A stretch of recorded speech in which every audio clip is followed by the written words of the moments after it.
Magandang araw po sa lahat. Ako po si Guillermo Mateo, ang Master Teacher 2 ng Kapulaan Elementary School. Isa po ako sa mga nag-train na teacher regarding the creation of local language materials using the Bloom software, training on Adobe Photoshop, and seminar workshop on Ilocano orthography. Una, yung flow ng training and workshop in the library is smooth. I have learned a lot at the same time I had fun. I'm just grateful for the efforts of the personnel of our municipal library in initiating programs like those I have mentioned. Malaki ang naitulong ng mga nasabing training na yun sa akin.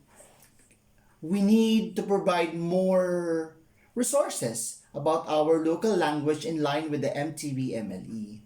Learning from those trainings, I was able to produce personalized learning materials suited for those or needs of my learners. Mas napalawak din yung kaalaman ko regarding the Ilocano orthography.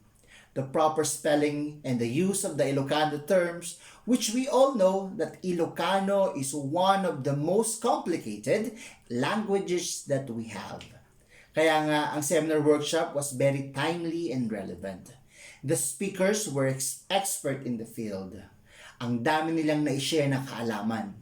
Doon naman sa Adobe Photoshop, naging mas presentable yung mga ginawa kong portfolio and other reports after attending the seminar. Ang bonus pa, dahil yung certificates in attending those events ay nagamit ko sa aking promotion. For my plans, 3 years from now, I will continue to upskill and strive for excellence by participating in seminars and training programs.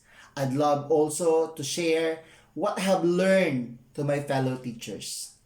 Looking forward to having the chance to facilitate training programs or workshop in our municipal library as a way of giving back to what they have contributed to my personal and professional advancement.